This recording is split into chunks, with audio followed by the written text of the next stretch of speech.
paramètres.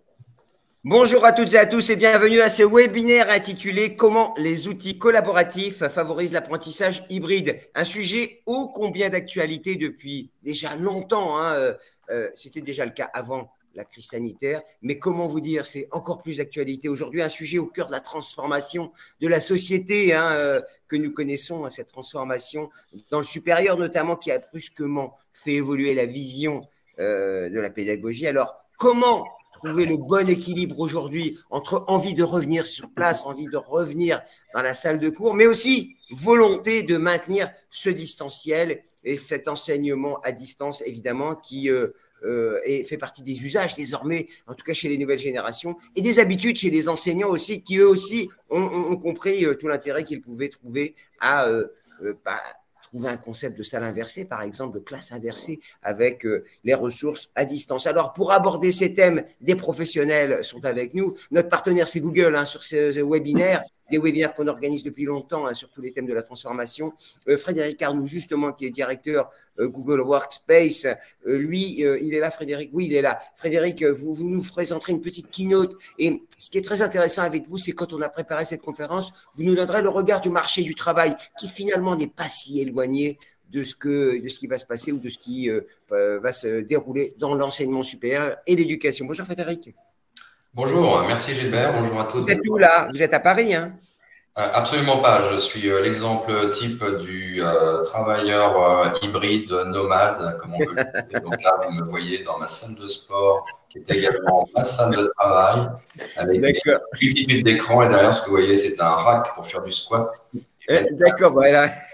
On partage tout de votre intimité, si je puis dire. Exactement. Rebecca Birnbaum, responsable d'éducation France chez Google, qui sera le contrepoint de ce que vous allez nous dire sur le marché du travail, qui nous dira, au fond, comment on peut réfléchir à tout ce qui se passe, tout ce qui se trame en matière de transformation sur le monde de l'éducation. Là aussi, on apprendra des choses. Bonjour Rebecca. C'est ça, merci Gilbert. Bonjour à tous. Et alors, on va parler aussi éducation avec des professionnels. C'est Frédéric Brahms, directeur informatique et réseau de l'Institut catholique de Vendée. Bonjour Frédéric. Bonjour Gilbert. Nicolas Carré, le doyen de l'Institut catholique. Bonjour Nicolas. C'est pas le doyen de l'Assemblée, j'espère. Bonjour à tous. Vous n'avez pas une tête de doyen en tout cas. Enfin, c'est le maquillage, et puis c'est les arrangements. Et en plus, vous n'êtes pas venu seul. Vous saluez votre camarade à côté. Et Guylain Dominé, alors lui, c'est l'expert techno. Et il fait le lien avec tout ce que sont les outils et surtout comment on met en place des plateformes et des solutions simples. Directeur de Go With You Éducation, qui propose des solutions et de l'accompagnement pour justement déployer des solutions, notamment les solutions de Google, et qui accompagnent les établissements. Bonjour Guylain. Bonjour, très heureux d'être la mayonnaise de cette assemblée pour créer du lien. Et vous êtes l'intersection, comme vous me disiez, on est à l'intersection de l'ingénierie pédagogique et de l'ingénierie tout simplement pour mettre en place ces outils. Et c'est vrai qu'on est sur une ligne de crête quand on parle transformation digitale. Les outils doivent se mettre en place et pour autant, il faut une adoption forte. Et d'ailleurs, vous ne me contredirez pas si je vous dis que le professeur a retrouvé un rôle central dans cette transformation digitale, y compris quand il y a des outils très complexes ou des solutions nouvelles. Voilà, je ne déflore pas le sujet, mais Frédéric, c'est à vous. Vous ouvrez le bal, si je puis dire, et donnez-nous quelques enseignements. En tout cas, qu'est-ce que vous avez observé ces dernières années à la lueur du marché du travail notamment et qu'on pourra transposer éventuellement sur l'éducation?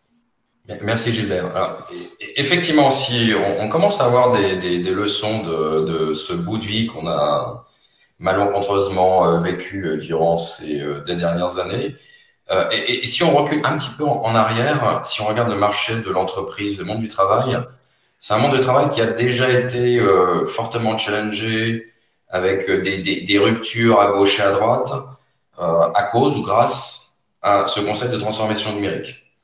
Donc, si vous regardez ce qu'est la transformation numérique, c'est un peu pas neuf, on va le dire, mais c'est quelque chose que tout le monde a expérimenté. Donc, les Uber, par exemple, disruption sur le marché du monde du taxi, les Uber Eats, Deliveroo, disruption sur le marché de la restauration à domicile.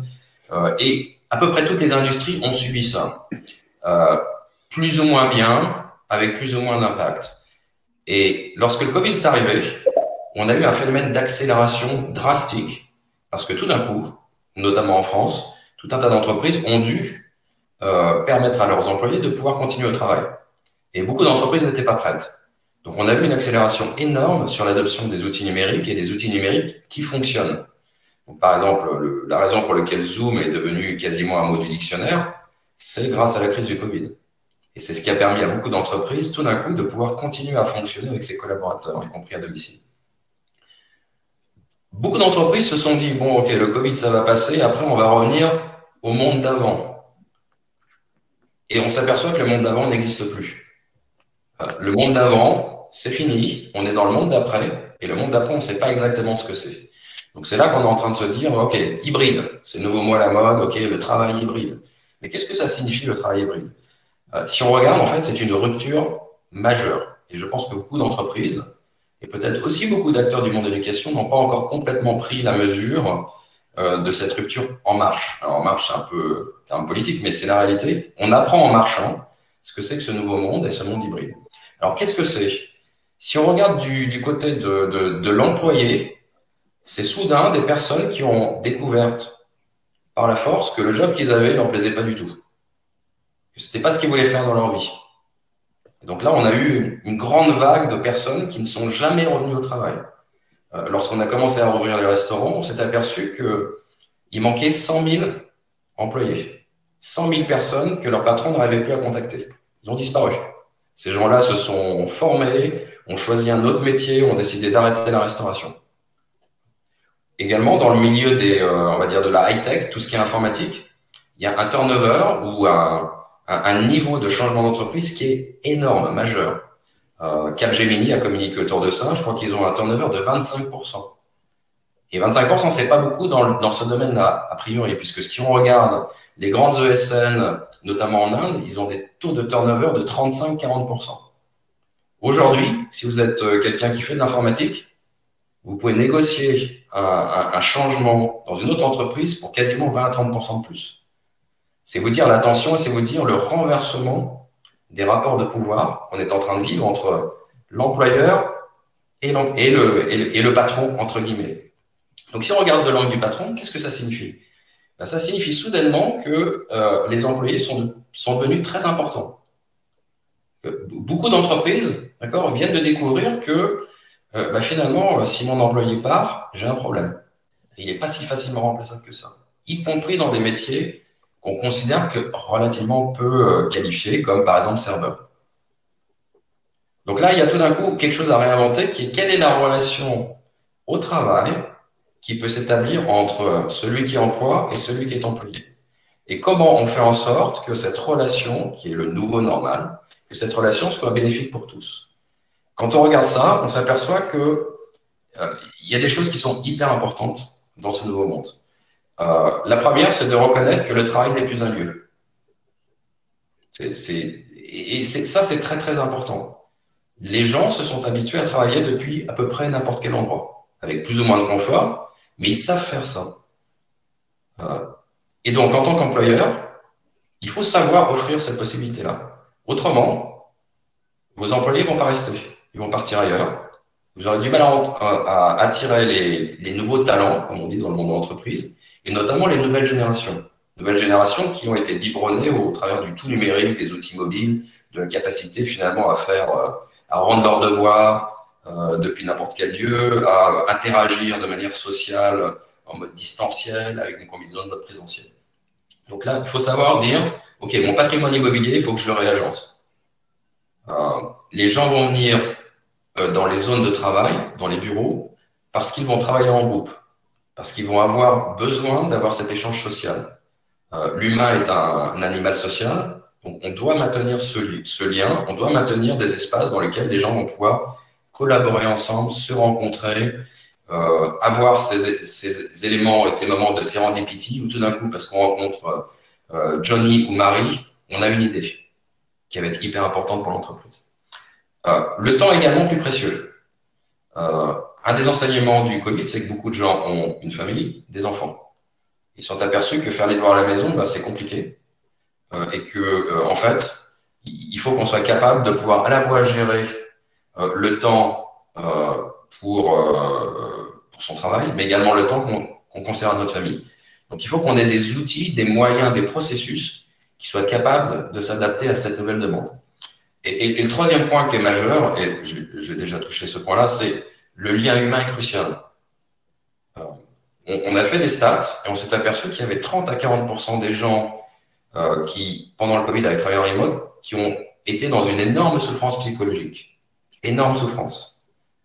Les gens qui ont le plus souffert, ce sont les jeunes générations, isolées, les familles monoparentales et les gens qui avaient des enfants en bas âge à gérer. Donc, cette souffrance psychologique, elle est toujours là, puisque si on dit que le travail hybride est quelque chose qui va rester, on sait que ces personnes-là vont devoir travailler à domicile ou ailleurs, tout en devant gérer cette relation avec leurs enfants et tout en ayant cette perte de contact humain. Donc, comment on s'assure finalement qu'on maintient ce lien social, on donne des espaces de respiration, des espaces de contact à l'ensemble des collaborateurs de l'entreprise, qu'ils soient à un moment en présentiel, en distanciel ou en complet distanciel. Puisque ça, c'est une autre tendance forte. On voit de plus en plus de gens qui veulent négocier des contrats en full remote, en full distanciel. Et ça va être un enjeu du monde de l'entreprise, c'est d'arriver à répondre à ces trois attentes, d'arriver à se réorganiser autour de ça, et peut-être plus important, d'arriver à faire en sorte que le management s'adapte à ça. Et ça, c'est un enjeu qu'on voit de plus en plus. On s'est aperçu qu'avec la crise, beaucoup on va appeler middle management, pour le faire en anglais, se sont aperçus qu'en fait, leur job n'avait pas de sens. Que leur job n'avait de sens que lorsqu'ils avaient des équipes à gérer en local. Et qu'à partir du moment où les équipes étaient en remote, il n'y avait plus de valeur ajoutée. Donc, comment est-ce que l'entreprise réinvente la fonction et le rôle et l'impact des managers de premier niveau? Comment est-ce que l'entreprise réinvente aussi la vision qu'a l'entreprise de cette nouvelle donne? Et là aussi, on a de la résistance au niveau d'un certain nombre de grands patrons, notamment aux États-Unis. Si vous avez écouté le patron d'une des grandes banques d'investissement, il dit, bon, allez, la récréation a sonné, les traders, vous revenez tous au bureau. Qu'est-ce qui s'est passé? 50% des traders sont revenus au bureau. Donc, soudainement, ce n'est pas parce que l'entreprise décide que ça va se passer que ça se passe. 50% sont partis, donc. Ils ne sont pas partis, ils sont toujours là, ils ne sont pas venus au bureau. Ah oui, donc ils ont résisté, en fait. C'est la résistance passive. Et donc ça, c'est nouveau. C'est nouveau. Donc, comment est-ce que l'entreprise, comment est-ce que les dirigeants sont capables aussi de se réinventer pour prendre en compte cette nouvelle donne et pour en tirer le meilleur parti? Parce que si on le fait bien, et on l'a vu pendant le Covid, la productivité de l'entreprise est énorme. L'augmentation de productivité est vraiment très significative. Donc, il y a vraiment quelque chose à en tirer.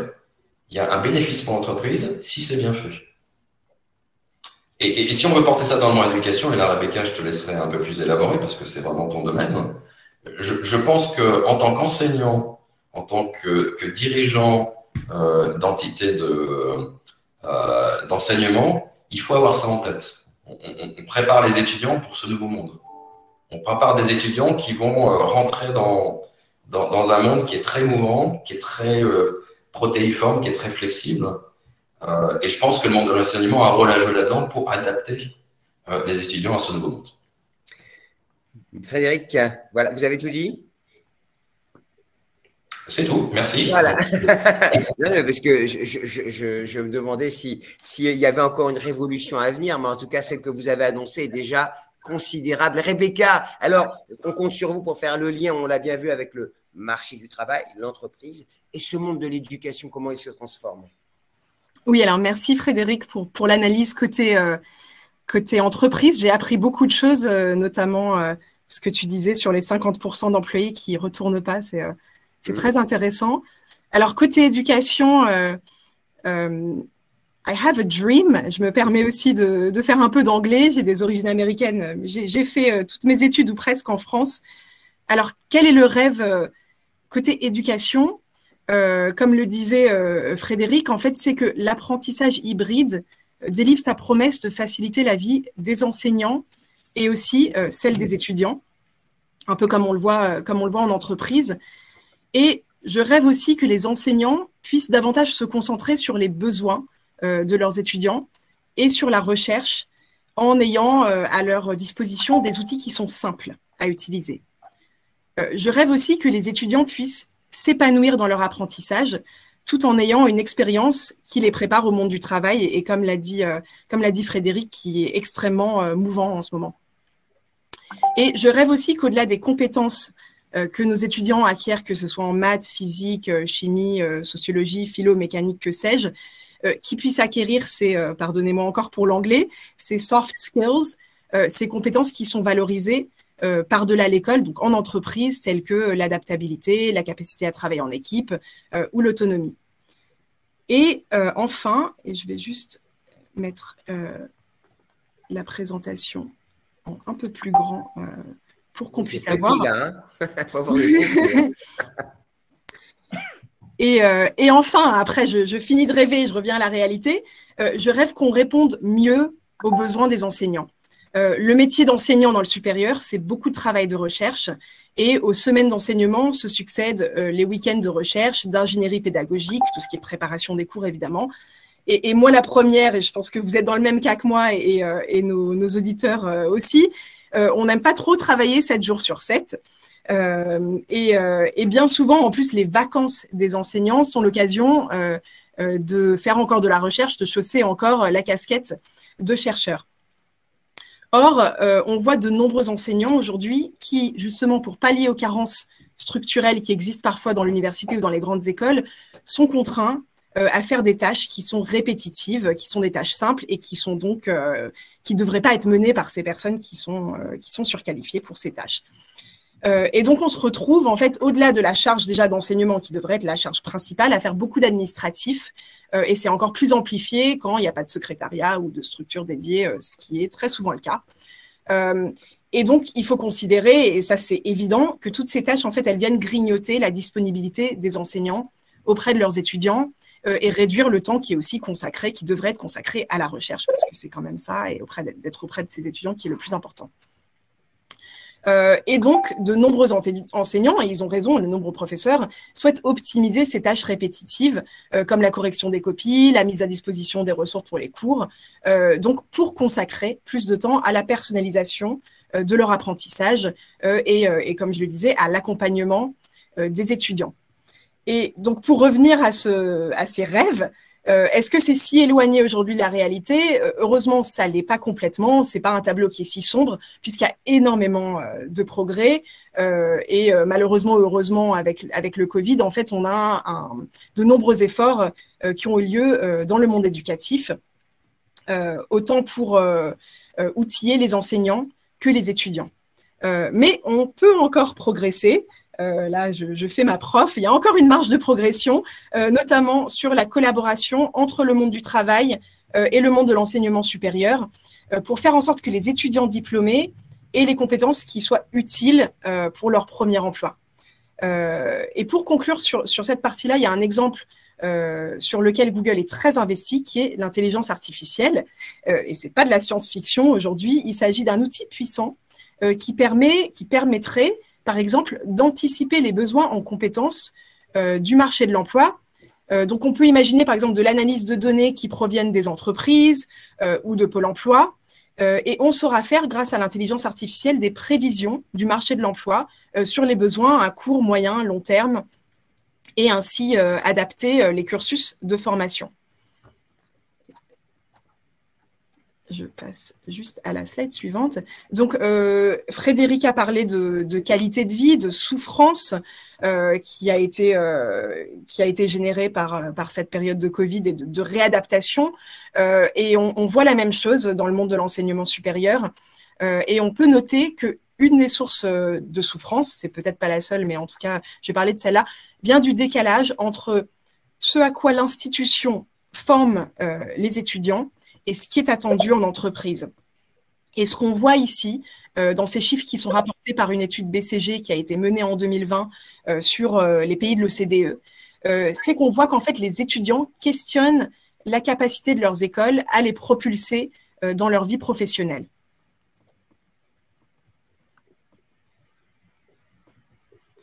Et pour conclure, moi, je crois fermement à la mission de l'enseignement supérieur. Je pense qu'il y a une énorme opportunité et une responsabilité de l'enseignement supérieur Parce que l'enseignement supérieur remplit non seulement un rôle culturel et scientifique, en contribuant à la création et à la transmission des connaissances pointues, mais joue aussi un rôle économique qui est indéniable dans la culture de l'expérimentation et évidemment de l'innovation.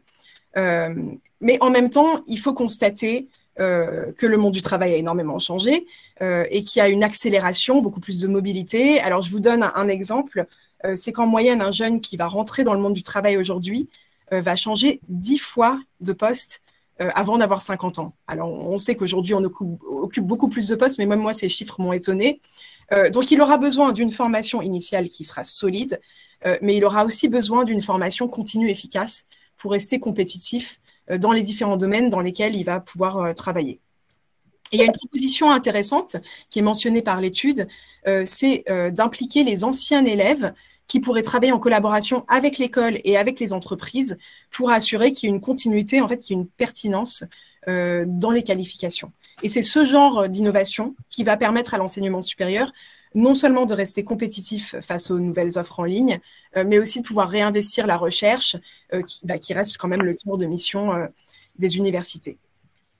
Et j'ai beaucoup parlé. Alors, on a la chance aujourd'hui d'avoir des experts et d'avoir l'ICES qui est avec nous.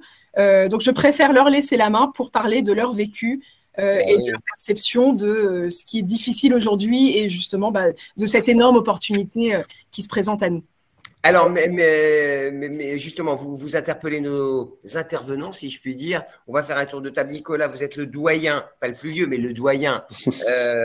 C'est-à-dire, pas de retour en arrière. Est-ce que d'abord vos étudiants, ils reviennent quand on les invite? C'est pas comme aux États-Unis, parce que Frédéric nous disait que 50% ne veulent pas revenir. Donc, ils reviennent bien à l'université quand même. Mais j'imagine selon des modalités nouvelles. Et un petit mot de réaction à ce que nous ont dit nos intervenants précédents. Bien sûr. Alors, ils reviennent, oui, ils reviennent. On note quand même, mais l'expérience Covid est une expérience traumatisante, je pense, pour ces jeunes. On note tout de même aujourd'hui un taux de démission, c'est-à-dire, en fin de compte, une difficulté à reprendre pied dans le présentiel. Clairement, à notre petite échelle, on est une petite université. Nous, en sciences, on accueille aujourd'hui 200 étudiants. On a un taux de démission qui est habituellement aux alentours de 4-5% des étudiants sur une première année d'études. On est sur un taux de démission qui avoisine aujourd'hui les 15%. Donc, on voit bien qu'il y a quand même malgré tout une difficulté à reprendre pied dans le présentiel. Sans doute lié à un mauvais vécu du distanciel. Je vais revenir après là-dessus. Je pense que le distanciel a été peut-être une opportunité durant ces 2 années, très clairement, qui a accéléré l'usage de l'hybridation et l'usage du distanciel, peut-être mal maîtrisé par les utilisateurs, c'est-à-dire aussi bien les enseignants que les étudiants.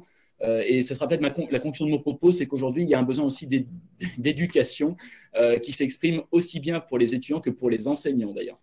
Les enseignants, ils sont au cœur de la machine, si je puis dire. Vous êtes est-ce que vous avez ce sentiment que les enseignants sont repris, sont encore plus que jamais au cœur de la pédagogie avec ces outils, puisqu'il faudra bien des médiateurs et des spécialistes des matières? Oui. Alors aujourd'hui, très clairement, les enseignants doivent être les acteurs mobilisateurs en fait, autour de l'outil. C'est-à-dire que les étudiants finalement sont sensibilisés à l'outil, ils le connaissent, ils ne le maîtrisent pas forcément toujours très, très bien, mais ils le connaissent clairement. La méconnaissance tient plutôt de la méconnaissance des enseignants aujourd'hui. C'est-à-dire que soit c'est une méconnaissance subie, soit c'est une méconnaissance activiste, très clairement. Alors je vais vous donner un exemple sur notre institut. À notre humble niveau, on avait donc initié l'usage d'une plateforme Moodle en 2017 jusqu'à 2019, c'est à l'entrée dans le Covid. L'usage de la plateforme était un usage extrêmement marginal. On avait moins de 5% des intervenants qui utilisaient Moodle. Ah bon? Oui, moins de 5%. Et utilisé principalement pour faire du dépôt documentaire, donc qui était, on va dire, très très loin de l'usage intégré qu'on peut rencontrer maintenant aujourd'hui. Lorsque le Covid est arrivé, lorsqu'il a commencé à frapper à la porte, ça a créé une accélération, mais une accélération subie du coup, mais on est passé effectivement à un usage de Moodle, beaucoup plus intensif, avec environ 40% des intervenants qui ont utilisé Moodle.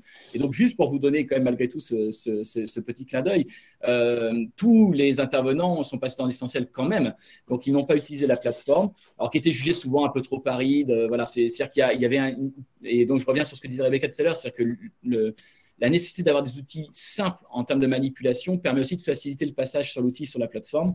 Et là, c'est vrai que Moodle, on avait une interface qui était un petit peu aride. Frédéric pourra peut-être en reparler un tout petit peu après. Et donc, effectivement, on n'a pas eu, on va dire, majorité des enseignants qui ont utilisé la plateforme et qui, en fait, ont utilisé simplement le mail pour envoyer les cours et pour échanger avec les étudiants et passer aussi par la visio, donc pour créer des échanges, on va dire, de l'interaction directe. Mais on voit bien que c'est malgré le fait que le Covid nous ait incité à passer sur le dispositif, aujourd'hui, intégrer le dispositif dans le processus d'enseignement reste encore difficile parce qu'on a, on va dire, une relative réticence à aujourd'hui passer le cap des anciens usages sur le cap des nouveaux usages. Merci Nicolas. C'est vrai qu'on a une belle illustration. Guylain, Frédéric, c'est vous les experts, hein. Vous êtes les mains dans le cambouis, si je puis dire, même s'il n'y a pas beaucoup de cambouis dans le digital. Guylain, qu'est-ce que le digital, c'est les doigts, donc on les a bien salis quand même. Et vous avez vu que ça fait réagir en tout cas, hein, les questions pleuvent, en tout cas on a des petites précisions. Rebecca, vous avez parlé de micro-certification et puis voilà. On les posera au fil, hein, on y reviendra. Guylain et Frédéric, moi j'aimerais savoir qu'est-ce que ça vous inspire, ce qui a été dit, hein. Le travail n'est plus un lieu, c'est quand même fort ce qu'a dit Frédéric, hein. Comme si l'université n'était plus un lieu, si on faisait un peu un parallèle, alors évidemment on se garde bien de le dire, mais quand même, et puis cette notion d'hybride. Je trouve cette réaction, cette formulation extrêmement intéressante, puisque nous sommes dans un pays où on a un petit peu tendance à sanctifier justement l'école comme lieu. Dans les discussions politiques, on a presque l'impression que l'école c'est le templum, c'est vraiment le temple antique. Et je trouve que l'analogie est intéressante parce que le temple antique c'est précisément là où les gens rentraient pas. Il n'y avait que les prêtres qui y rentraient. Donc j'aurais tendance à dire aussi qu'effectivement, si on cristallise tout sur le lieu, là la situation Covid quand même pose un sérieux problème. Dans le même temps, avec l'Internet, les savoirs sont partout. Donc, comment se dire l'école n'est qu'un lieu alors que finalement, le savoir s'affranchit des murs? Et avec cette situation d'hybridation, tantôt nous sommes sur place, tantôt nous n'y sommes pas. Et donc, j'aurais tendance plutôt à dire que l'école n'est pas un lieu, mais l'école est d'abord et avant tout une communauté. Nous sommes ensemble. C'est ensemble que nous apprenons mieux parce que ça favorise les interactions. Frédéric mentionnait tout à l'heure le fait qu'on ait besoin de se retrouver pour qu'il y ait des idées nouvelles. Le mythe du chercheur tout seul qui découvre d'un coup quelque chose, c'est un mythe. En fait, derrière un chercheur dont on connaît le nom, il y a une équipe. Il y a des gens qui ont brainstormé, il y a des interactions qui se font aux quatre coins de la planète. Et encore, ça rejoint l'idée que si l'école est un lieu, eh bien l'enseignement supérieur en est le total opposé. Puisqu'en fait, les chercheurs dialoguent aux quatre coins de la planète. Nicolas venait parler de mail, effectivement. Depuis les débuts des mondes numériques, les chercheurs se sont saisis des emails pour écrire à des chercheurs à l'autre bout de la planète et travailler ensemble. Les laboratoires collaborent. Ils ont cette logique. Et donc, effectivement, j'ai l'impression que moi, cette situation de pandémie et cette situation d'hybridation, normalement, devrait être pile dans l'ADN de ce que fait l'enseignement supérieur. Guylain, vous accompagnez, hein, et vous recommandez, vous conseillez, pardon, les établissements, vous les accompagnez dans leur transformation digitale, justement dans cette transformation vers l'hybride, vers le monde hybride, vers cet affranchissement, comment dire, bref, s'affranchir des distances, des frontières même. Et quel est le constat que vous portez sur notre monde de l'éducation? Parce qu'est-ce qu'on est très en retard? Est-ce que finalement il y a des résistances? J'aurais tendance à dire qu'il ne faut pas se flageller inutilement. Les situations peuvent être compliquées aux quatre coins de la planète. On pourrait se dire, oui, aux États-Unis, ça va être merveilleux. Déjà, les États-Unis, c'est un territoire immense et qu'il y a eu des situations très compliquées du fait d'infrastructures parfois défaillantes. Et donc, d'un État à un autre, d'un comté à un autre, les situations ont pu être franchement très compliquées, avec des tensions très fortes entre les parents qui souhaitaient que leurs enfants puissent retourner à l'université, les universités qui, derrière, étaient coincées avec les situations sanitaires. Donc, j'aurais tendance à me dire, bon, regardons un peu les choses posément pour la France. Si on doit parler de n'avoir notre pays, historiquement, on est plutôt à la pointe normalement sur l'enseignement en ligne. On avait le CNED, par exemple, enseignement à distance. C'est quelque chose qui est en place depuis fort longtemps. Et dans le même temps, on a pu voir à quel point la situation s'est rapidement effondrée avec la pandémie, avec un point qui me semble crucial, et peut-être que Frédéric, là-dessus, pourra rebondir sur mon propos, c'est que peut-être que ce qui a pu contribuer aux difficultés, c'est le choc entre le concept de souveraineté, où il faut absolument dans notre pays qu'on utilise des outils bien français, cultivés, élevés en plein air en France, et la situation qui d'un coup nous tombe dessus. Donc une inadéquation totale entre cette culture de il faut absolument que ça soit un produit bien de chez nous, et une situation où internationalement on a des outils qui fonctionnaient très bien, sur lesquels on pouvait s'appuyer, notamment Google Workspace. Ok. Pardon, vous vouliez ajouter quelque chose avant que je passe la parole. Justement, c'est-à-dire que cette réflexion, je pense que Frédéric l'a bien vécu chez lui, parce qu'ils avaient, comme le disait Nicolas Moudel, et qu'ils sont effectivement, ils ont développé effectivement les usages de Workspace. Oui, ça je peux effectivement rebondir dessus. On est parti de nous d'assez loin en fait, puisqu'on avait donc une plateforme donc, qui fonctionne bien, très utilisée dans beaucoup d'universités, mais face à nous, un public de professeurs et d'étudiants finalement assez hétérogènes, surtout pour nos professeurs, puisqu'on travaille essentiellement avec des vacataires qui viennent chez nous. On s'est retrouvé en fait avec des comportements de professeurs qui étaient habitués à une plateforme plutôt qu'une autre, etc. Et on a eu une très grande difficulté, je dirais, à unifier en fait le fonctionnement de ces plateformes pour que l'étudiant ne soit pas non plus mêlé à 36 000 plateformes pendant son enseignement.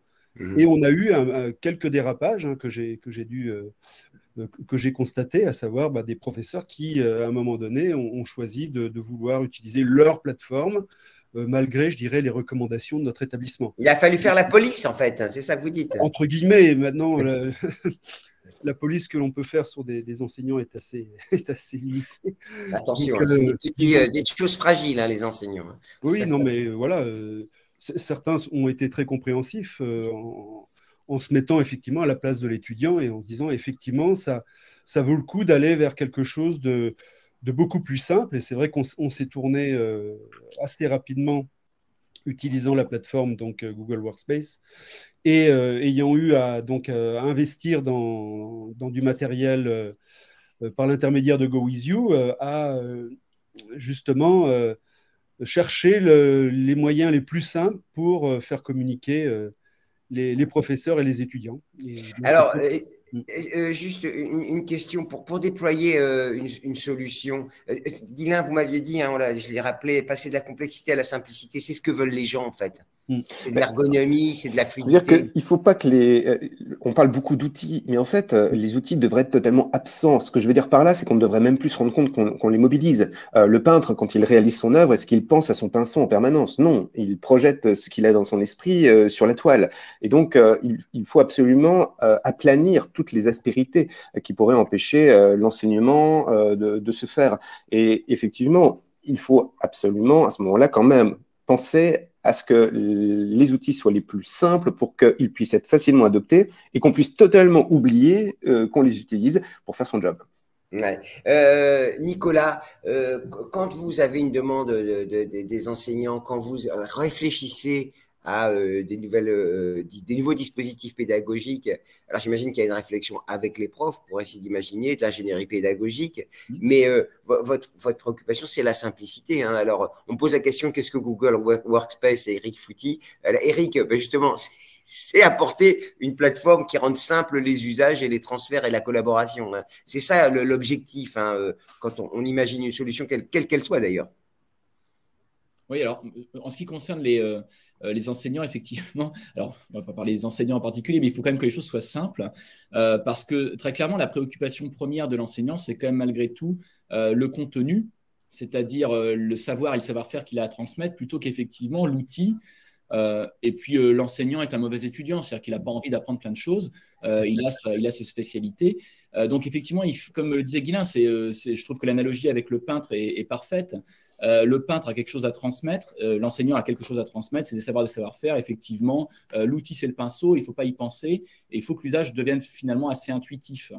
Donc ça, c'est le premier point. Après, je pense qu'aussi l'autre élément, c'est de faire comprendre à l'enseignant que le distanciel, en tant que tel, les outils distanciels ne se substituent en rien à la phase d'enseignement présentiel. C'est un complément. C'est un élément qui peut se substituer potentiellement, voilà, dans certaines circonstances. Aujourd'hui, par exemple, en master, mais aussi dans des licences professionnelles, on a énormément d'alternance. L'alternance amène souvent les étudiants à devoir effectivement s'externaliser à des distances de plusieurs centaines de kilomètres, donc ils ne peuvent pas revenir sur les séquences de cours dans l'établissement. Là, l'hybridation prend son sens et les enseignants comprennent bien le sens et l'utilité que peut avoir l'outil.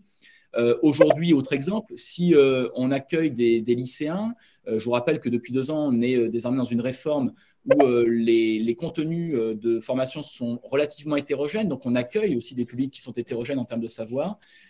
Il est évident que l'enseignement présentiel est un enseignement globalement commun en première année, donc tous les étudiants n'ont pas la même capacité à recevoir l'information, et donc l'outil distanciel, Workspace par exemple, permet effectivement avec tous ces outils d'avoir une personnalisation beaucoup plus poussée que ce que l'on peut avoir en on va dire 10 minutes, un quart d'heure entre 2 cours pour répondre à 2-3 questions qui sont souvent un peu hors sol d'ailleurs, sur lesquelles il faut revenir plus longuement. Et là, l'outil qui nous permet de sortir un peu du cadre du présentiel pour aussi amener l'étudiant à travailler chez lui avec des outils effectivement collaboratifs, des outils interactifs, pouvoir aussi revenir sur les outils de manière régulière, reprendre éventuellement une séquence de cours plusieurs fois, c'est une aide fondamentale que le présentiel ne peut absolument pas du tout apporter. Et donc, c'est aussi faire comprendre aux enseignants la potentialité de tels outils et de voir en quoi ça peut compléter, on va dire, l'usage classique de la transmission qu'est le présentiel. Frédéric, quand vous installez, je reviens sur cette… Rebecca et Frédéric, évidemment, Frédéric A, vous pouvez intervenir quand vous voulez, hein, évidemment, pour commenter ce qui est dit, parce qu'on est au cœur de la problématique, hein, vous l'avez compris, c'est imaginer la pédagogie de demain avec des usages qui soient fluides, ergonomiques et qui… magnifie cette expérience. Je crois que l'expérience étudiante, Frédéric, c'est le cœur de la machine. C'est qu'à chaque fois, elle doit être, je reviens à mon idée d'usage, extrêmement simple et ne pas faire fuir et les profs et les étudiants. Frédéric B, pardon.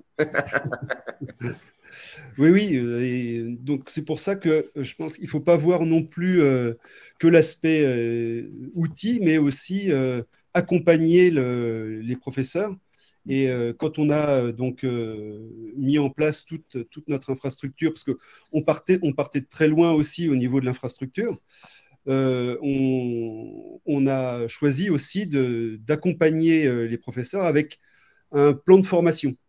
Donc, on a quand même pris pas mal de ressources sur ce côté-là. Et on a aussi intégré un centre d'aide pour que, suite à ces formations, il reste des éléments aux professeurs pour pouvoir aller regarder précisément dans des situations critiques comment se débrouiller. Donc, ça a plutôt bien marché. Mais je rappelle que notre situation est un peu particulière parce qu'on a vraiment des professeurs qui viennent de partout et des fois pour peu d'heures. Donc, c'est toujours très difficile de mobiliser ces personnes à une nouvelle plateforme, aussi simple soit-elle. Aussi simple, oui. Il y a toujours un effet d'apprentissage. Guylain, de votre expérience, quel est le délai pour ceux qui nous écoutent, hein, parce qu'ils sont toujours à l'affût des bonnes pratiques, hein, comme je le disais, quel est le temps de mise en place, hein, avant de parler coût, mais quel est le temps où on a l'idée de l'outil, hein, une plateforme, une solution, et le déploiement? Est-ce qu'il faut se donner le temps? Parce qu'il n'y a pas de baguette magique. Hein. En fait, le temps technique est un temps extrêmement court. Grosso modo, allez, en 15-20 minutes, j'ai créé mon environnement. Si j'ai déjà un site web qui existe avec un domaine, en 15-20 minutes, j'ai créé mon workspace. Ensuite vient une deuxième étape où il va falloir organiser, structurer. Organiser avec l'organisation des profs, l'organisation de l'administration, l'organisation des étudiants. Tout cela, ça se peaufine, surtout quand la structure est importante. Et puis, il y a le troisième étage de la fusée qui, lui, va dépasser le cadre technique. Ça va être le cadre de la dissémination, de l'infusion, presque comme pour du thé, pour qu'effectivement, l'ensemble de la communauté éducative se saisisse du travail qu'aura accompli, par exemple, Frédéric. Et là, le temps va être effectivement beaucoup plus long. Et c'est le principe même de la transmission. L'enseignement, on n'accomplit pas un citoyen en un mois. On va le faire pendant plusieurs années, voire des décennies. Donc ici, ce que soulignait Frédéric à l'instant est crucial. On a effectivement la formation des enseignants, on a le fait de mettre à disposition aussi des ressources qui permettent, d'ailleurs, comme Nicolas le disait pour les étudiants, qu'on puisse aller picorer, aller se remémorer des points sur un espace simple dans lequel on peut aller naviguer sans avoir besoin d'aller interrompre quelqu'un pour une broutille et aller se rafraîchir la mémoire. Parce que naturellement, si on ne pratique pas, on oublie. Ça, c'est le cas pour tout le monde, quel que soit finalement l'outil.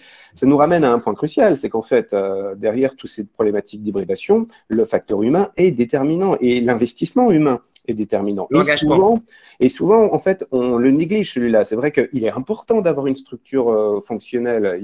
C'est important d'avoir un réseau qui fonctionne bien et c'est important d'avoir des gens qualifiés comme Frédéric pour s'occuper de la console d'admin. C'est essentiel. Mais je dirais que si on néglige les investissements humains, on se loupe. Par exemple, pour ce webinaire-ci, nous avons des gens qui sont en back-office et qui s'occupent du chat, qui s'occupent de modérer, qui sont là pour la technique si jamais on n'affiche pas son écran grand comme il faut. On remercie Claire d'ailleurs, qui est en back-office. Voilà. Et dans la vraie vie, les enseignants qui ont fait de l'enseignement à distance ou hybride, ils étaient tout seuls. Ils devaient tout gérer tout seuls. Et combien sont prêts à se dire, OK, on va ajouter un deuxième adulte qui ne soit pas forcément d'ailleurs un pédagogue ou qui soit quelqu'un qu'on pourrait appeler de techno-pédagogue à l'intersection. Combien seront prêts à mettre ces ressources humaines en plus pour s'assurer que l'expérience soit la plus agréable pour tous? Là, il y a un investissement humain. Là, on met le doigt sur un vrai sujet. D'ailleurs, Frédéric, est-ce qu'il a fallu investir pour les entreprises pour justement mettre cette infrastructure? Parce que si 50% ne sont pas revenus, ça veut dire que 50% sont restés à la maison. Donc, il fallait leur offrir des solutions de connexion. Et ça, évidemment, c'est capital parce que c'est la même problématique dans l'entreprise ou dans l'éducation d'ailleurs. Alors, oui, effectivement, Gilbert, la bonne nouvelle, c'est que le Covid a d'une certaine manière forcé les entreprises à mettre en place ces outils de connexion basés, qui permettent à n'importe qui, depuis n'importe où et quasiment depuis n'importe quel périphérique de se connecter au système de l'entreprise. Donc ça, c'est en place. On va dire, c'est appelons ça le basique, c'est facile à faire, c'est déjà en place. L'enjeu supplémentaire, c'est maintenant comment mieux travailler et travailler dans cet univers de mixité et d'hybridité. Et là, il y a beaucoup de change management ou de gestion du changement, mais c'est exactement ça, c'est la gestion du changement. Comment on fait en sorte, notamment, d'apporter l'équité lors de réunions. L'équité, c'est le concept de dire, moi, je suis en distanciel, je travaille dans une réunion avec des gens qui sont en présentiel, est-ce que j'ai la même part de voix dans le meeting? Est-ce qu'on me consacre autant de temps et d'attention que les gens qui sont physiquement présents? Donc, il faut des outils qui fluidifient ce besoin d'équité et qui soient vraiment supporters, qui puissent supporter ce besoin d'équité. Nicolas, on a besoin parfois de chiffres simples. Alors, j'ai fait pas mal de webinaires sur la transformation, le distanciel, et chacun il va de son chiffre. Alors, soit des seuils, soit un chiffre qui tombe du ciel, 80-20, 60-40, 70-30. Alors aujourd'hui, vous, votre expérience, vos profs doivent assurer, je sais pas, quelle est la proportion que vous jugez efficiente et quelle est la proportion en présentiel et en distanciel? Alors, dans notre contexte particulier, alors, on est une petite unité, on est une université privée dont les coûts de scolarité sont bien plus élevés que les coûts de scolarité de l'université publique. Aujourd'hui, on va dire que le cadre de notre direction veut que l'enseignement présentiel soit l'élément majoritaire. Donc, je vais vous dire, dans la circonstance actuelle, la proportion idéale, ce serait 100%, 100%. C'est-à-dire que, comme je l'ai dit, l'idée, c'est d'avoir en fait un distanciel qui vient pas nécessairement remplacer, mais qui va venir apporter un supplément d'âme. En fait, ça va venir suppléer des éléments qui ne sont pas assurés par le présentiel. Je vous disais le soutien personnalisé, l'idée effectivement d'amener des enseignements, des modalités d'enseignement qui permettent à chaque étudiant d'aller à son rythme propre, d'aller plus loin, éventuellement de revenir sur une notion fondamentale en dehors du présentiel. C'est sans doute l'usage aujourd'hui vers lequel nous, on va tendre, compte tenu, on va dire, du projet d'établissement très particulier que l'on a. Après, moi, j'enseigne aussi à l'Université de La Rochelle. À l'Université de La Rochelle, aujourd'hui, on est sur des des modalités, on va dire, structurelles d'enseignement où on a… Alors, sur les licences, fréquemment, parce qu'on estime effectivement qu'avoir les étudiants entre les mains, c'est aussi s'assurer d'une assiduité qui est un élément fondamental de réussite malgré tout. On n'est jamais à l'abri que derrière un écran, l'étudiant mette un carton à son effigie et puis effectivement disparaisse en cours de route. Donc, c'est vrai que la première année, on a quand même malgré tout du présentiel, voilà, pour l'essentiel. Mais c'est vrai qu'à partir de la licence 3, du master, on est souvent sur des modalités d'hybridation qui sont de l'ordre du 70 présentiel, 30% distanciel, mais qui sont souvent générées plutôt par les contraintes de l'organisation, de la logistique, encore une fois, des stages qui interviennent en cours de route et qui font que le présentiel devient effectivement difficile à mettre en œuvre. D'ailleurs, Guylain, Frédéric, ce qui est intéressant, c'est, j'aime assez votre idée là, c'est du 100% et 100%. Parce qu'en fait, en réalité, on peut être à distance dans l'école, c'est-à-dire qu'on travaille avec un groupe, avec un prof ou avec un groupe en Irlande, ou bien on utilise des ressources dans une salle de cours. C'est ça un peu l'idée, c'est que en fait, on doit aller vers une fluidité et un passage de l'un à l'autre d'un statut à distance et en présence, Guylain, ouais. J'aurais presque tendance à dire que d'ailleurs le mot de distance, c'est pas le plus heureux. Parce qu'au final, on peut être dans un amphi et être profondément à distance de son enseignant sans qu'il y ait de contact. Et je trouve que l'enseignement en ligne, pour le coup, répond davantage à ce que j'attends de ce genre de dispositif. C'est-à-dire, on crée du lien. Et cette difficulté à créer du lien, quand effectivement on n'a pas les compétences techniques, quand il y a des difficultés économiques et que les étudiants ne sont pas équipés, bref, il y a plein de facteurs externes qui viennent fragiliser cela.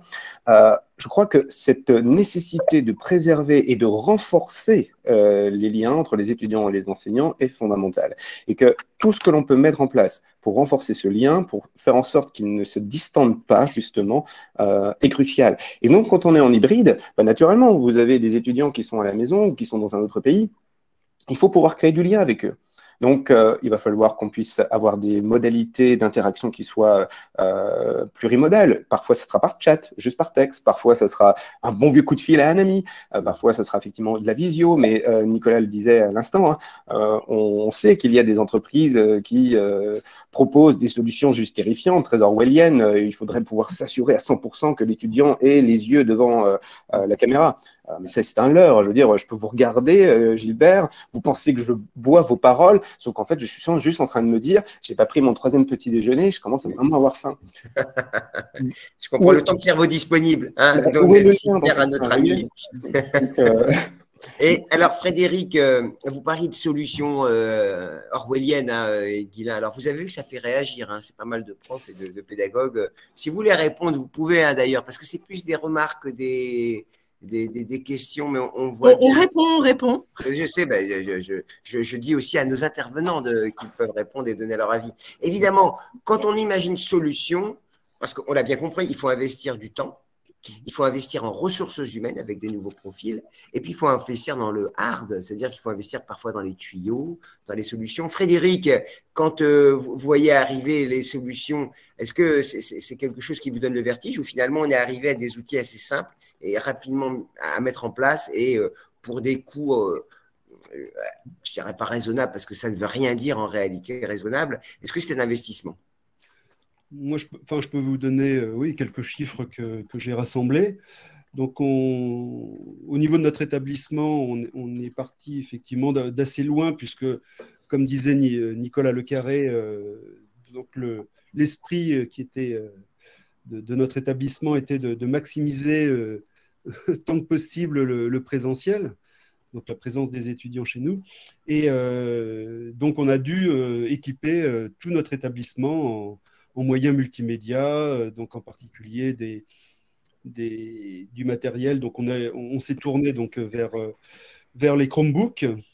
Donc, à titre indicatif, pour équiper l'intégralité de nos salles, pour permettre à nos différents professeurs d'assurer éventuellement la transmission donc, de leurs cours à distance. Donc, on a à peu près investi autour de 41 000 € dans à peu près une 60aine de machines, donc ce qui équipait l'intégralité de notre établissement. Bien sûr, derrière, il faut penser à avoir un lien sérieux au niveau Internet, hein, si on veut effectivement une fluidité. Donc, tout ça mis bout à bout, On est facilement autour de 60 000 euros, auquel on a ajouté tout un tas de licences permettant de gérer un nombre d'étudiants suffisamment important. Donc, voilà.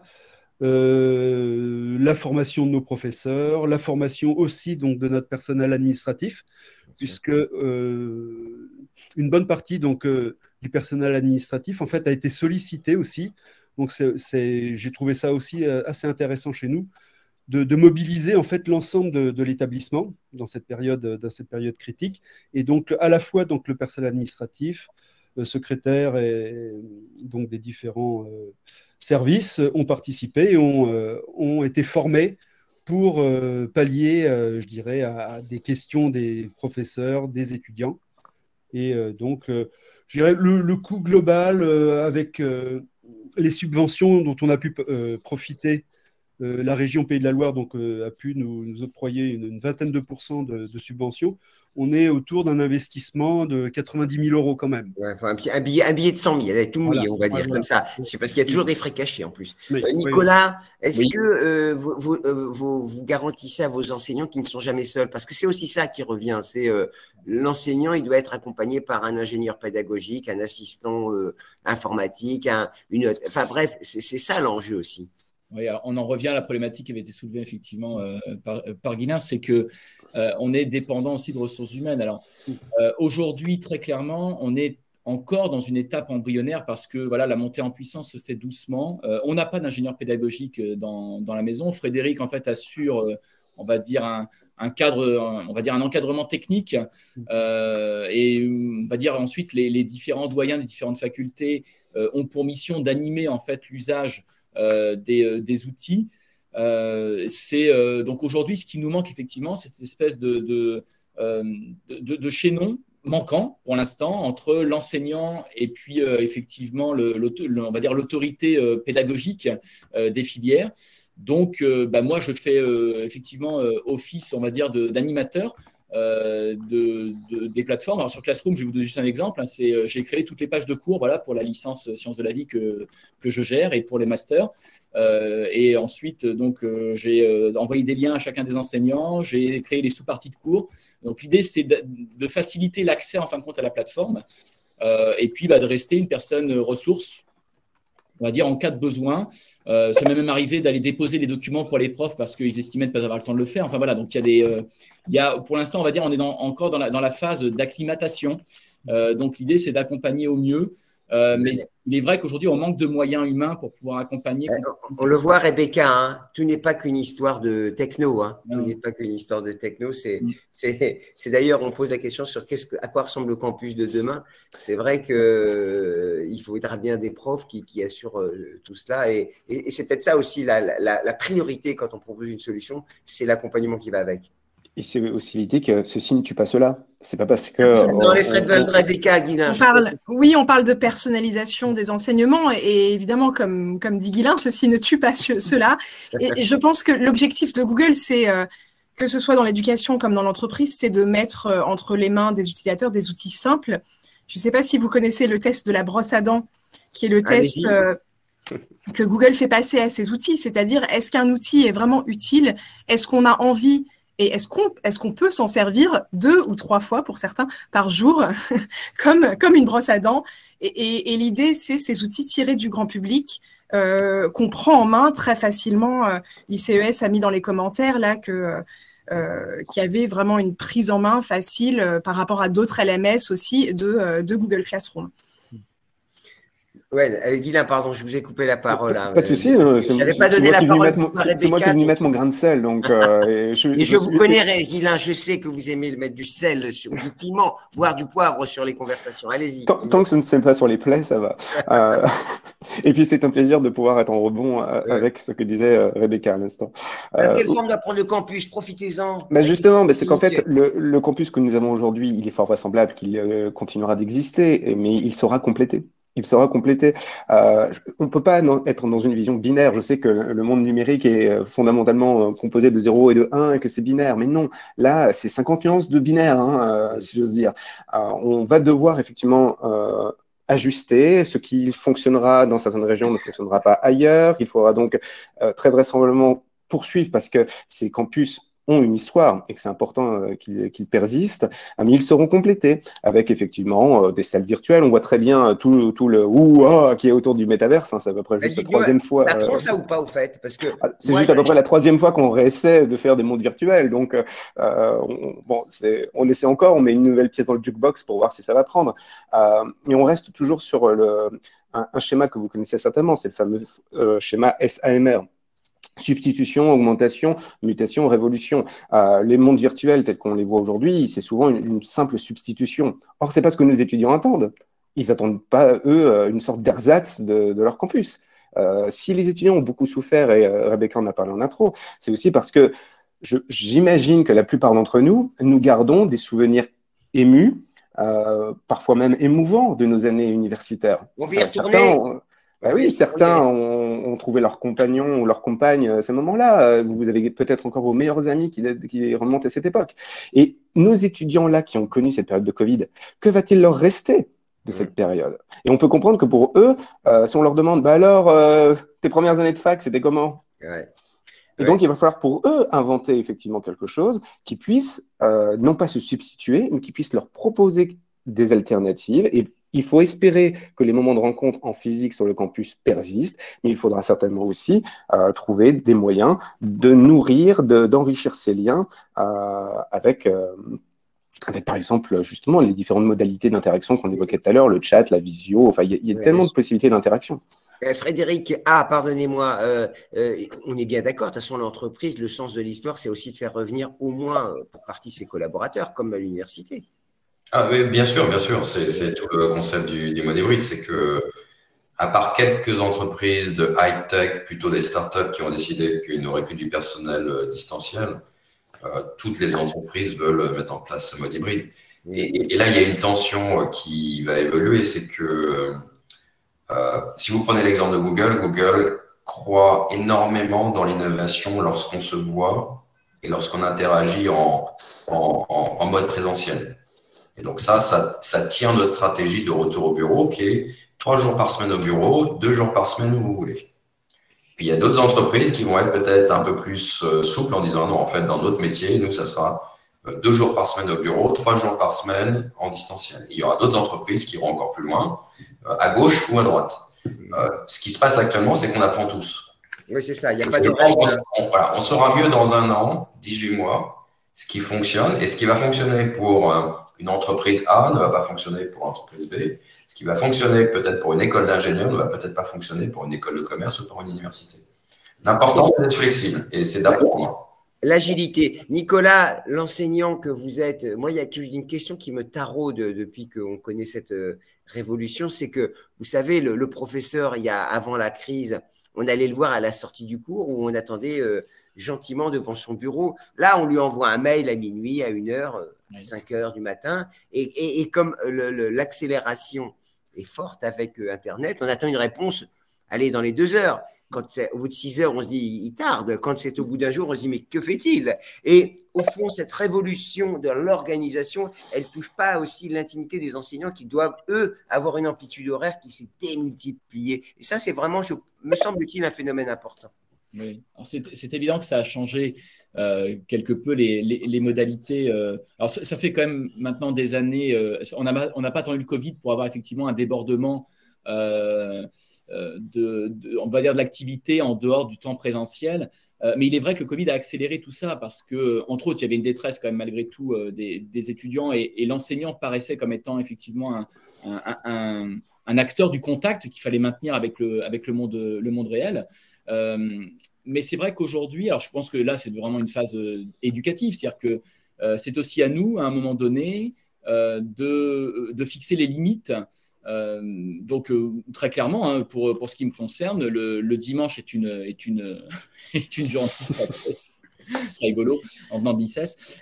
C'est une journée où effectivement, moi je sanctuarise le dimanche. Le dimanche, mon ordinateur est clos et je ne travaille pas effectivement, donc il n'y a pas d'échange. Mais les étudiants le savent. L'important, c'est qu'effectivement, ils sachent que les questions qui sont posées le dimanche n'attendent pas de réponse. Voilà.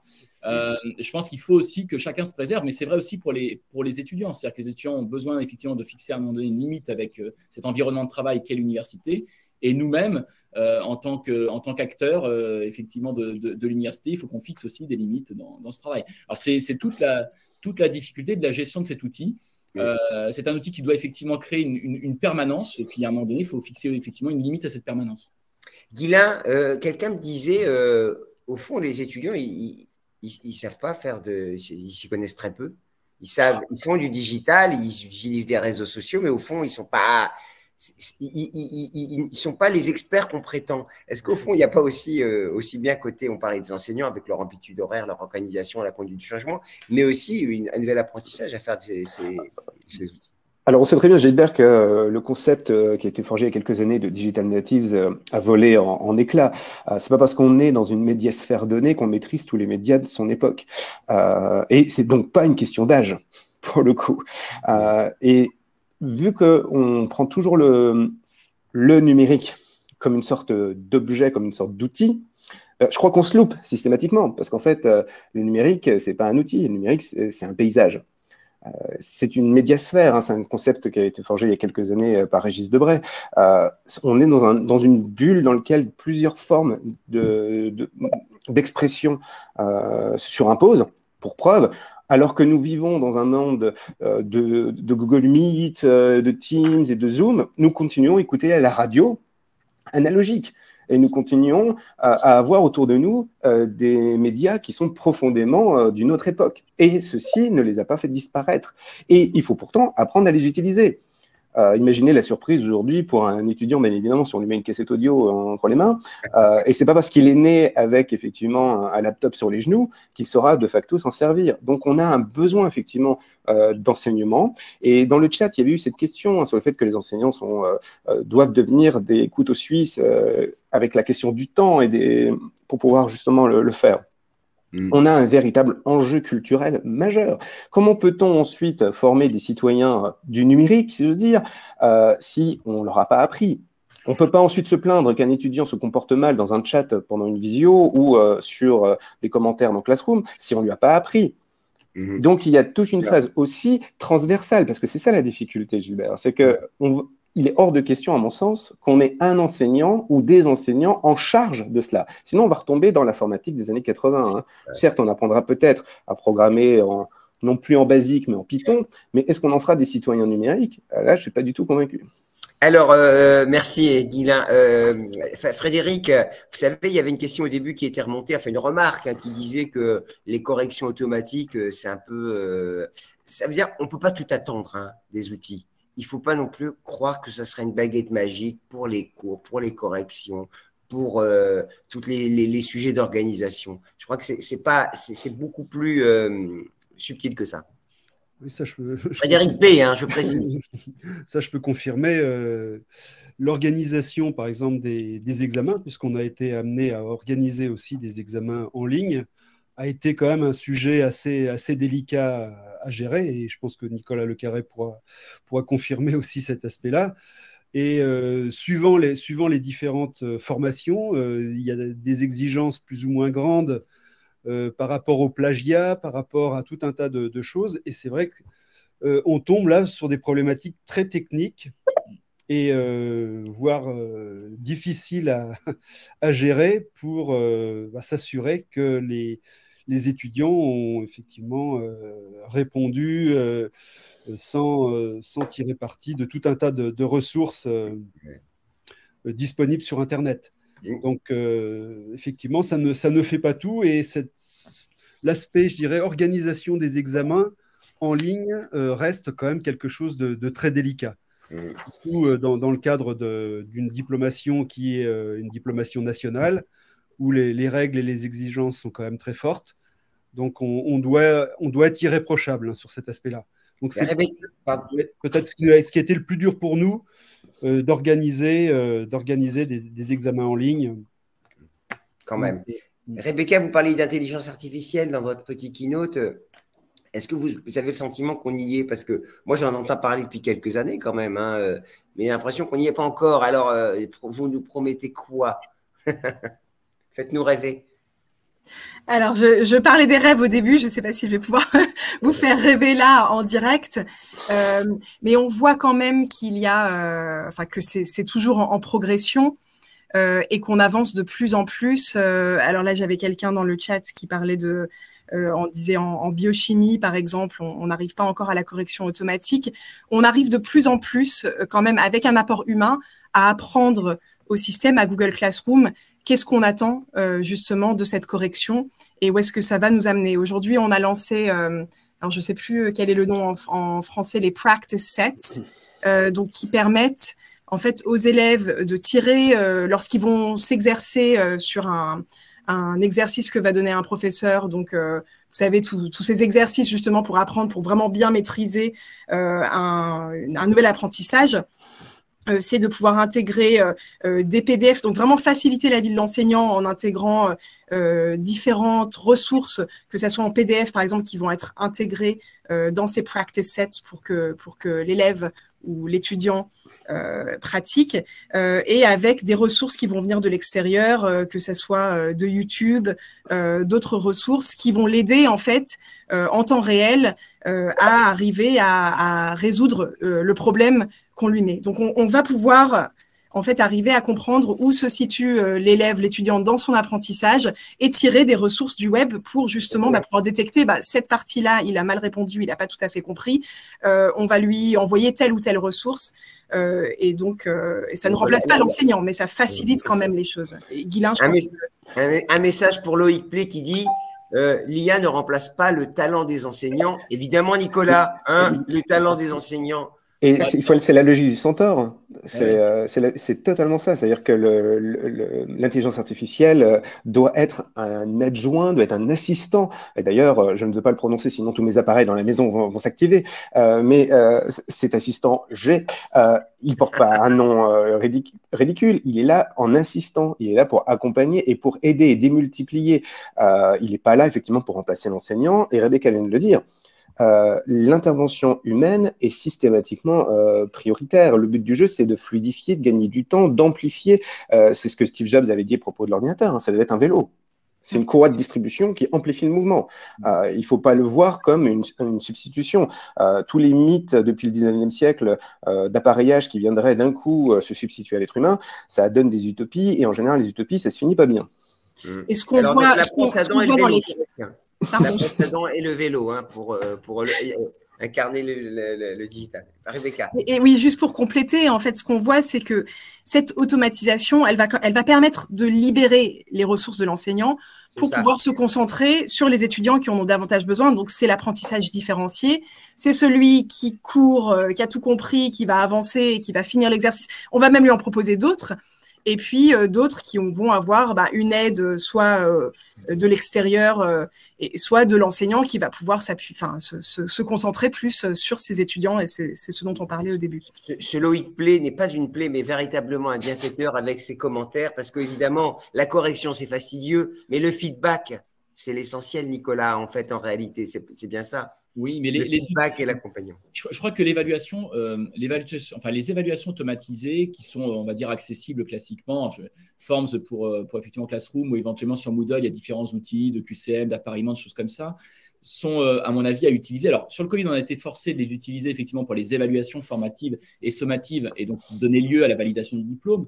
Mais je pense que ces outils-là doivent aussi et avant tout être mis en œuvre pour tout ce qui est l'entraînement de l'étudiant. C'est-à-dire que, et là, dans ce cas-là, qu'il y ait à la limite usage de ressources externes ou éventuellement des petites aides via Messenger, parce qu'on a des étudiants qui, des fois, le logiciel plante, ils nous envoient des photos de leur écran avec la petite fenêtre Messenger qui est ouverte, donc on voit bien qu'effectivement ça communique un petit peu les uns les autres. Dans ce cas-là, effectivement, ça n'a pas d'importance, puisque dans l'entraînement, finalement, ce qui va jouer, c'est avant tout le ressort motivationnel de l'élève. Donc, l'élève, de toute façon, qui ne veut pas faire le travail, de toute façon, ne le fera pas, mais celui qui veut le faire tirera vraiment bénéfice de ces, on va dire, outils d'évaluation en matière d'entraînement. Et puis après, sans doute qu'effectivement, quand on veut contrôler pleinement les évaluations, aujourd'hui, peut-être que les outils ne sont pas encore parfaits, il faudra peut-être attendre encore un petit peu, mais on peut dans ce cas repasser effectivement sur des modalités beaucoup plus classiques. Mais je pense qu'il ne faut pas tirer un trait pour autant sur ces évaluations automatisées pour l'instant, parce qu'elles aident effectivement pour nous à aussi avoir un suivi de l'évolution de l'étudiant sur des semestres qui sont souvent très, très courts, avec des évaluations qui sont souvent très, très ponctuelles, trop ponctuelles d'ailleurs. C'est vrai que dans l'enseignement supérieur, ça nous aide quand même à avoir un suivi de l'évolution de l'étudiant, de savoir effectivement tenter ce qu'il a acquis et ce qui lui reste encore à acquérir. Et oui, puis, parce que… voilà, ça permet aussi d'avoir un feedback beaucoup plus permanent. Un dernier mot avant qu'on se quitte, parce que c'est vrai que ça va faire presque 1h10 qu'on est ensemble. Ça fait 1h10 tout simplement. C'est la data. Hein. Évidemment, les outils, on les met en place. Frédéric B, et d'ailleurs pour Frédéric A aussi, parce que la data dans l'entreprise est important. Tout ce qu'on collecte comme data, c'est évidemment en respectant la privacy et tout ce qui est RGPD, mais c'est aussi pour se créer un track record sur tous les apprenants ou tous celles et ceux qui constituent la communauté. Pour ma part, effectivement, j'ai pu faire ressortir quelques statistiques, quelques éléments que d'ailleurs j'ai transmis à Nicolas pour lui permettre de savoir où est-ce qu'en était son animation de toutes les équipes pédagogiques. Et voilà, donc on a des outils de monitoring, de reporting, voire même des alertes. Personnellement, par intérêt, j'ai mis des alertes sur la création de cours, donc ce qui me permet de savoir en temps réel finalement si on a de l'émulation autour de cette notion. Et non, on a des informations très intéressantes qu'on peut collecter, mais bien sûr toujours dans la règle du RGPD. Hein. Je pense que de ce côté-là, Google a fait un très gros travail sur les licences éducation. En tout cas, je n'ai pas de retour négatif du côté de notre gestionnaire RGPD. Et Nicolas aussi, alors on a bien compris, Frédéric, il check les profs, et Nicolas check les étudiants et les profs. Vous monitorez, c'est ça aussi le bénéfice de la plateforme. On monitore. Alors nous, on n'est pas du tout dans l'anonyme, du coup on est dans le nominatif. Mais effectivement, c'est-à-dire que, encore une fois, la collecte de données nous permet d'avoir un suivi. Et j'insiste sur ce point-là, en temps réel, c'est-à-dire qu'on voit s'installer des difficultés et du coup, ça nous permet effectivement des interactions beaucoup plus rapides. Il y a même d'ailleurs dans les évaluations classiquement des petits feedbacks qu'on peut ajouter sur les éléments de réponse qui sont mis dans les QCM et autres formes d'évaluation qui permettent d'avoir à l'étudiant aussi des éléments de réponse ou des indices aussi pour les aider à répondre à différents types d'évaluations. Donc voilà, mais en termes de données, on peut avoir classiquement, on va dire, un suivi de notes, par exemple, sur une matière donnée. Donc, quand on crée une page Classroom, c'est d'ailleurs aussi sur Moodle, on a un suivi de notes, on peut noter une évolution. Et donc, en fonction de l'évolution, on peut aussi avoir du coup des informations à transmettre à l'étudiant, une prise de rendez-vous, éventuellement des interactions via le chat pour orienter un petit peu le travail aussi de l'étudiant par rapport aux difficultés qui ont été perçues. Guilain, est-ce que vous n'avez pas le sentiment qu'en fait, le but ultime, c'est ça, c'est d'avoir de la personnalisation pour chacun d'entre nous, où qu'il soit au fond. Et c'est aussi, quand ça arrive à ce résultat, de pouvoir monitorer, suivre, tracer, accompagner, améliorer, accentuer quelque chose, c'est ça aussi le bénéfice. Je pense que toutes ces données, effectivement, nous permettent de jouer sur les échelles. Quand on est le nez dans le guidon, on a du mal à percevoir justement les signaux faibles que Nicolas évoquait. Et malheureusement, ne percevant pas ces signaux faibles, et vu que toute l'équipe pédagogique est exactement dans le même bateau, on ne s'en rend pas compte. Et c'est le drame souvent des conseils de classe dans le secondaire. Au bout d'un trimestre, ces signaux faibles ont eu le temps de s'installer et c'est devenu beaucoup plus compliqué d'agir. Donc, en changeant d'échelle, on perçoit bien mieux les choses et on peut faire du va-et-vient entre le paysage global, comment un groupe classe, comment une section en entier se comporte, et à l'échelle individuelle, comment les choses évoluent. Et c'est sûr que ces données, on ne pourrait pas les avoir au quotidien sans ces outils, parce qu'en fait, finalement, tout reposerait sur notre expérience. Et entre l'espace vécu et l'espace perçu, il y a de sérieux écarts parfois qui apparaissent. Rebecca, alors quand on parle data, on est toujours un peu effrayé, mais pour autant, c'est le cœur de la machine aussi. Hein. Enlevez le micro. Oui, j'enlève le micro. Oui, comme dit Guilain, en fait, c'est pourquoi se priver de cette information supplémentaire? Ouais. Je crois que, est-ce que pour la même question que je posais à Guilain, est-ce qu'au fond, c'est pas ça le vrai bénéfice d'un outil? C'est évidemment la collaboration, mais à la limite, avec des vidéos, des ressources disponibles, des chats, whatever. Mais cette capacité vous parliez d'anticipation tout à l'heure. et de capacité à se projeter. C'est ça aussi peut-être le bénéfice qu'il faut mettre vraiment en avant parce que ça arrive après de l'apprentissage, après de l'accumulation de data. Oui. Tout à fait, et puis on le voit dans le nombre de domaines, hein, ce que dit Guilain, c'est dans le primaire ou le secondaire, d'anticiper ce qui va se passer à un conseil de classe, d'anticiper un décrochage d'un élève, de pouvoir, non seulement de l'anticiper, mais ensuite de pouvoir y remédier aussi. Et dans l'enseignement supérieur, l'exemple notamment, c'était comment anticiper, puisque comme montrait cette étude BCG, 85% des emplois qui vont arriver, on ne les connaît pas encore. Donc, comment anticiper, comment faire pour qu'on soit vraiment, pour que les étudiants soient formés, soient prêts à leur premier emploi. Au monde incertain. Au monde incertain, absolument. Avec vous, on y voit plus clair. Guilain, Frédéric B, Frédéric A, Nicolas et son camarade qui ne nous a pas présenté. Qui c'est avec côté de vous, Nicolas? Monsieur Chauvet. Alors, Jocelyn Chauvet est en fait responsable de la licence de mathématiques avec un peu de data science. Donc, vous avez parlé data, ses cheveux sont dressés. Voilà. Un petit coup de peigne et ça reviendra vite. Rebecca, intéressant aussi. Hein, on a appris plein de choses. On a eu pas mal de questions. C'était vraiment passionnant. Merci beaucoup. Je pense que de toute façon, le suivi sera fait. Le replay sera disponible. Et puis, on aura l'occasion de reparler, j'imagine, avec vous, nos amis de Google, et puis nos amis des établissements d'enseignement supérieur. Merci beaucoup d'avoir assisté à cette table ronde. Et puis, à très bientôt, j'espère. Avec grand plaisir. À bientôt. Au revoir. Merci à vous d'avoir écouté.